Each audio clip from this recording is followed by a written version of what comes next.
This article is from the Echo from Tuesday the 13th of November. Not a good article. Christmas misery for UC claimants by Nick Tyrrell, local democracy reporter. Thousands of people across Liverpool will face a Christmas of hardship as the rollout of universal credit continues. People across the city have described families going hungry and women being forced into sex work thanks to problems with the new benefit.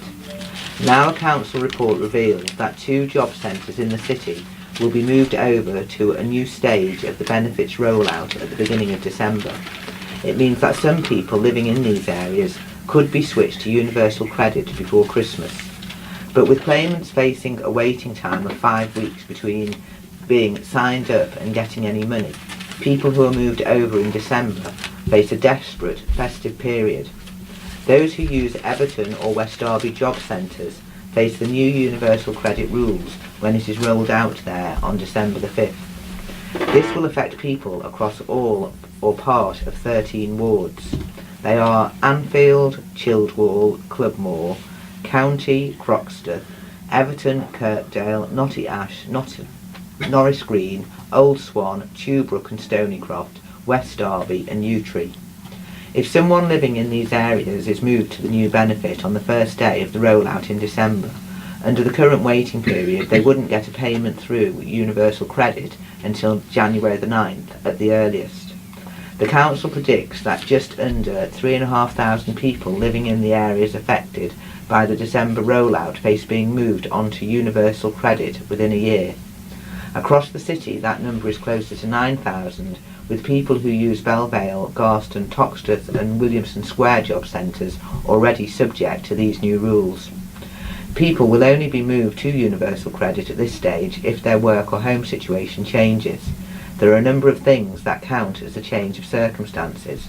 Examples of this are people who lose their job or get a new one while still needing to claim benefits, those who move to an area where the new rules are in place, households that become responsible for a child for the first time, people who are designated as sick or who lose their sick status. A report to the Council's Health and Wellbeing Board predicts around 55,000 people could eventually get universal credit, although that will not be until next year at the earlier. And there are just some examples of how universal credit has affected people.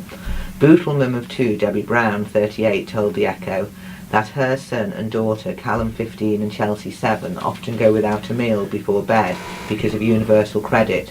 She said, "Last night was an absolute nightmare because my kids were telling me they were hungry and I couldn't do anything. I couldn't give them anything because I had nothing to give. I had nowhere to get money or food from. We had a bit of porridge. I thought that was better than nothing.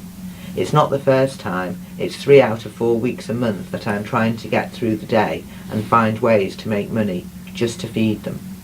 Meanwhile, Hugh Brookman, Ryan Webb, 32, was forced to eat from bins and steal to survive. An admin error saw him sanctioned for being late to a meeting which he hadn't been told about.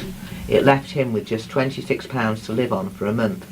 He told the Echo in October, "I'm ashamed to say I have been forced to steal some food from supermarkets and have been rooting around in their bins for food as well. I actually had to borrow some money from my nan, but she is struggling too and needs it back. I don't know what to tell her."